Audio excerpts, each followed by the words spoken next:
more than 30 days of violent and sometimes deadly clashes, Peru is under a state of emergency.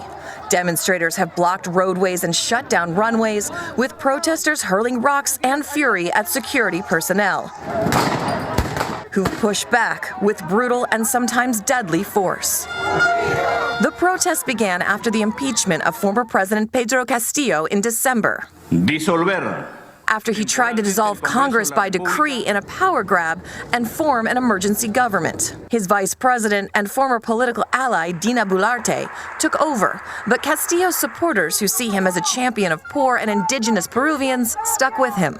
Hi, welcome back to Joe Blogs. In today's video, I want to give you an update on what's going on in Peru in South America. Now, if you're a long-standing follower of the channel, you'll know that I previously posted a video on Peru in April 2022. And at that time, there were protests in the country as a result of rising gasoline and food prices caused directly by Russia's invasion of Ukraine. So in today's video, I'll have a look at the protests that have been going on in Peru for around 5 or 6 weeks. We'll talk about what's happening with regards to the economy. So I'll have a look at the imports and the exports, the balance of trade, what's happening with inflation and where we are on interest rates. And then we'll talk about what's going on with regards to the presidency, because the former president of Peru has been arrested and put into jail, and his deputy has taken over, and that's what's causing a lot of the unhappiness amongst all of the people. And then finally today, I'll wrap up with my summary as to what I think is likely to happen in Peru over the course of the next 3 to 6 months, and what the potential implications are for Peru's economy and the global economy. So before we get started on all of that, if I could ask you to give me a thumbs up at some point during this video, if you're enjoying the content, that would be great. Please subscribe if you haven't done so already. Don't forget, I always include chapters, so if you don't have time to watch everything, you can pick and choose what you'd like to see. And if you'd like to support the channel, please have a look below where you'll find links to YouTube super thanks and membership, as well as Buy Me a Coffee and Patreon. And as always, I'd like to say thank you so much to everyone that has supported the channel. I really, really appreciate it. Peru is a country that's located in northwest South America and has a population of 33 million. It was famously home to the ancient civilization of the Incas, who set up the city of Machu Picchu high up in the Andes Mountains. The Amazon River runs through Peru, and around half of the country is covered by tropical rainforest. Peru has a variety of natural minerals and resources and is the second largest exporter of copper globally. Metal ores and minerals make up around 50% of the country's exports, and the biggest industries within Peru are services and manufacturing. There is a large rural population in Peru, and around 27% of the population are employed in agriculture. The large rural population is not wealthy, and around 20% of the people in Peru are living below the poverty line. Now, in a lot of the videos that I've made about developing countries, we talk about the fact that they don't have lots of natural resources, and therefore they're having to import large amounts of oil and fuel and food, and they're running a negative balance of trade. However, the situation for Peru is somewhat different. As you saw earlier in the video, Peru actually has a lot of natural resources and a very healthy export trade. And this chart shows you the breakdown of Peru's exports. And you can see that the biggest single category is copper, representing 26% by value. And the second largest category is gold, which represents around 15%. And Peru's also exporting zinc, lead, iron and tin in various states of refinery. Now, as you can see, Peru also has oil and exports some refined petroleum. However, it no longer produces enough oil to serve its own population and is now a net importer of oil. And this chart shows the countries that Peru is exporting to. And you can see by far its largest trading partner is China, which represents around a third of all of the exports. The second largest is the United States, representing around 13%, followed by South Korea, Japan, Canada and India. And as I mentioned earlier in the video, the vast majority of the exports coming out of Peru represent unrefined metal ores. So these countries are importing the raw material and then they are refining it into the finished product, so into copper and gold and zinc and tin and so on. This chart shows a breakdown of Peru's imports, and as you can see, Peru is importing a myriad of different products. However, the largest single category is oil products, with refined petroleum representing over 6% and crude representing around 2%. Now, these coloured squares relate to different types of products, and you can see at the bottom that we've got food products represented in yellow and light green. So Peru is importing a lot of different food items. And in terms of which countries Peru is importing all of these goods from, the largest single trading partner is China, representing around 29% of all imports, followed by the United States, which provides around 20%. And not surprisingly, given the fact that Peru is located in South America, the next largest are Brazil, Chile, and Argentina. This chart shows you the movement in the balance of trade in Peru over the last 12 months. And if you follow the channel, you'll be aware that the balance of trade measures the difference between the value of your imports and the value of your exports. So if you're exporting more than you're importing, that means you're being paid more than you're paying out, and therefore you'll have a positive balance of trade and be building up cash reserves. However, if your imports cost more than your exports, then you'll be paying out more than you're receiving in, and you'll be running a negative balance of trade.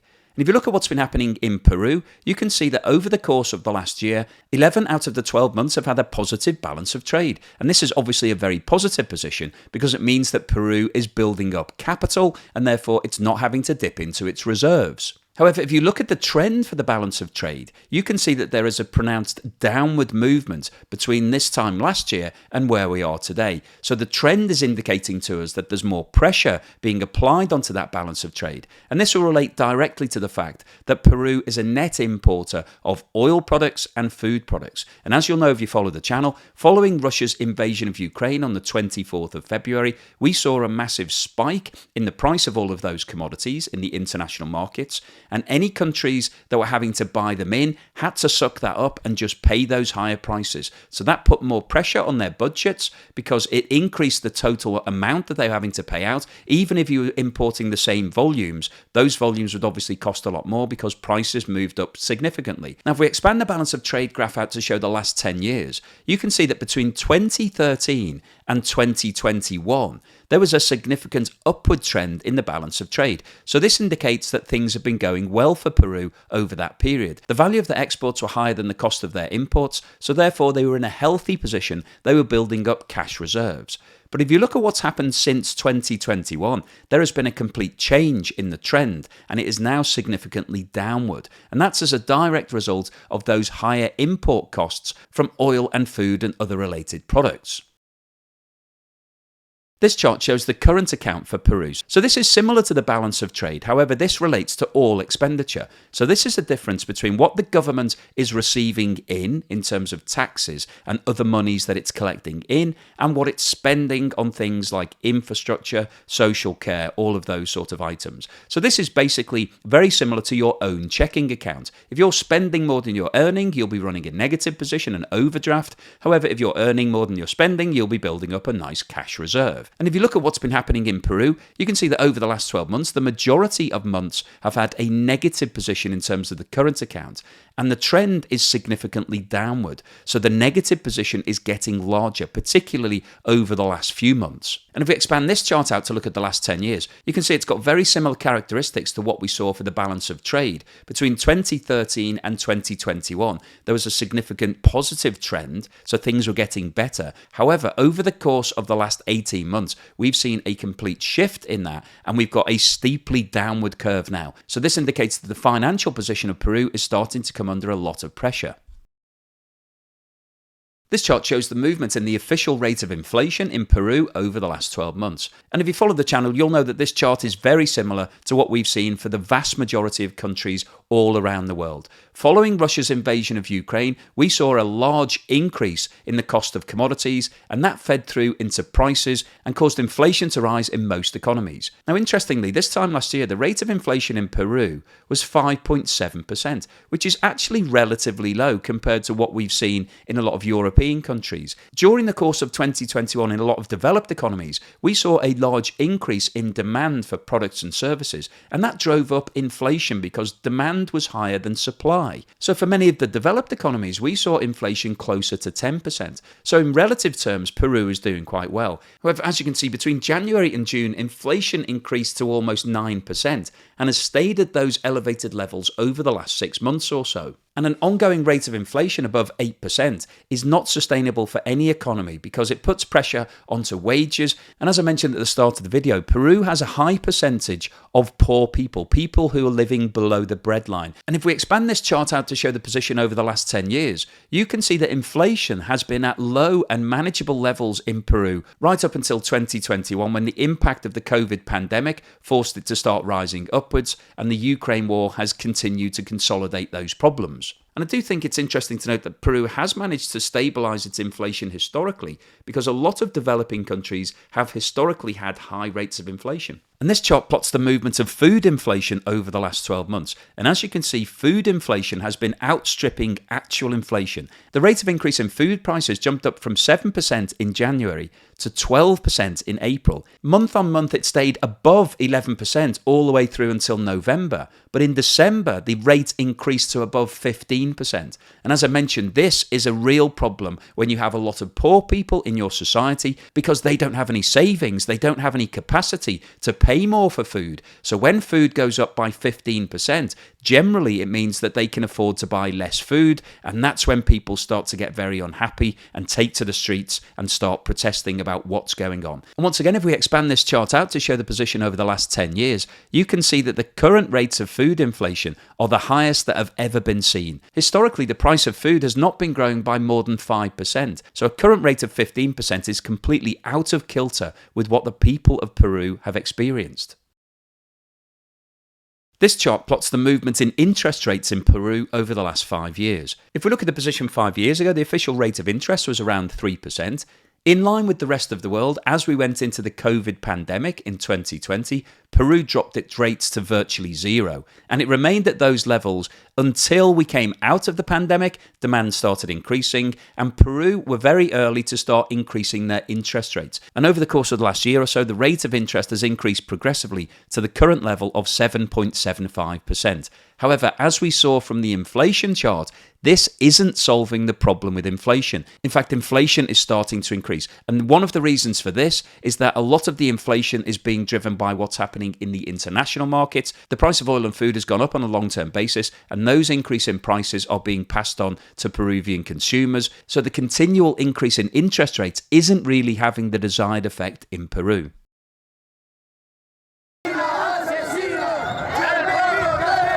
Marching through the streets of Lima, planned anti-government protests continue for its second day. Thousands of Peruvians have descended on the capital from even the highest mountain regions, often defying state of emergency orders, to call for the removal of President Dina Boluarte. We want the usurper Dina Boluarte to step down and call for new elections. The protests will continue. The south of the country is riotous at the moment. Tensions continue to bubble outside of Lima too. Here in the southern region of Arequipa, demonstrators marched and burned tires amid scuffles with police. And in the border city of Puno, the square is full of supporters. In Congress, in the government, they said that there are only a few of us. But look at all of Puno. It is packed, and there is no room in the streets. They're the ones who are few. The South American country has been rocked by over 5 weeks of deadly protests, with demonstrators criticizing the government and security forces for a heavy-handed crackdown that left scores of civilians dead. So what is going on in Peru? Why is everybody protesting? Because when we've looked at the economics don't look too bad. Yes, there are some trends at the moment that are moving towards the negative, but it doesn't look like a state of crisis. However, when you look at what's going on in Peru right now, you have to look at what's happening with regards to society. There is currently a massive imbalance of wealth in Peru. Around 20% of the people own around 50% of the wealth, and the poorest members of society in the rural areas outside of the capital city of Lima are really suffering the most. So there are some fundamental issues with regards to the structure of society. But one of the other issues that's caused major problems, particularly over the last 5 years or so, is the political instability in the country. Over the course of the last 5 years, Peru has had 6 different leaders. So it's been basically changing its government on a regular basis. And the problem is when somebody comes into power, everybody else objects to what they want to do, and therefore they're undermined, and eventually they end up being removed. In July 2021, Pedro Castillo, who came from a poor rural area and was a schoolteacher before he decided to move into politics, was elected as the new president of Peru. And the hopes of the people at that time was that he would represent the rights of all of the poorer and the indigenous people of Peru. But as with all of his predecessors, he found that there was a lack of support and a lot of divisions within the government, and he actually faced 3 different charges of impeachment. The first in December 21, when he was accused of bribery and corruption, which he managed to win the vote on. The second in February 2022 on the same charges, and he actually managed to get through that vote because a number of people abstained from voting.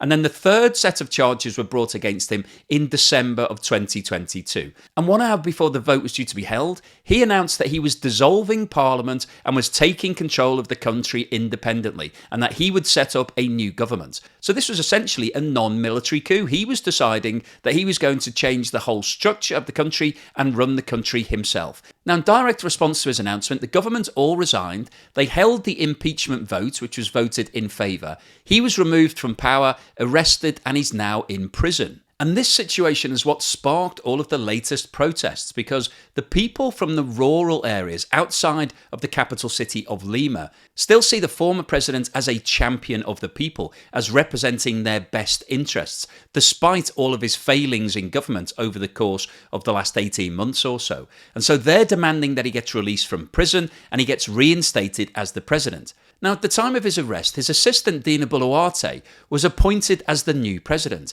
and she's not showing any sign of support of releasing the former president and giving him his job back. In fact, it's the exact opposite. At the beginning of December, she announced a state of emergency in Peru, under which all gatherings were prohibited in all of the rural areas. People were banned from travelling around the country. Unannounced searches of people's property were authorised and curfews were introduced. Now, as you've seen from the footage today, the people of Peru have not been abiding by that state of emergency. They've been ignoring the fact that they're not allowed to gather and travel, and they've actually been turning up in their thousands in cities all across Peru to demonstrate how unhappy they are with the current situation and the fact that the former president has been jailed.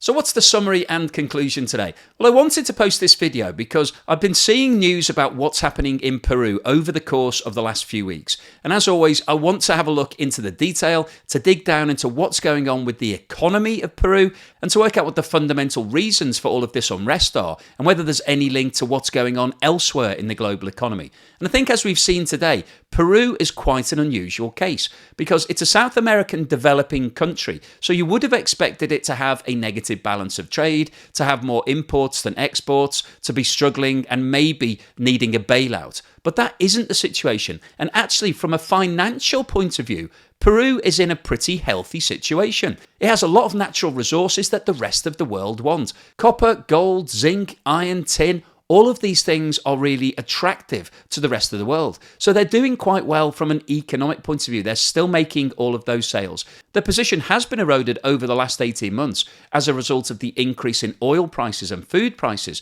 because they're a net importer of those commodities. But overall, they've still got a positive balance of trade just about at the moment, and they've still got reserves. So they're in a relatively good position when you compare them to other countries such as Pakistan or Sri Lanka that are on the verge of collapse. But the other factor that you always need to bear in mind with economics is the management. Who's in charge of decision making? Who decides what's happening with policies and cash and all the rest of it? And that is the government of Peru. And as we've seen, the government of Peru is completely unstable. So we've got a really unique situation of financial stability and political instability. And that political instability and mismanagement of the economy is now causing major problems for Peru because we've got a real division within the country. There are a small number of wealthy people who are doing very well, and there is a large number of very poor people who are below the breadline. So these people can't even afford to put food on the table. And as we saw from the figures that we looked at earlier,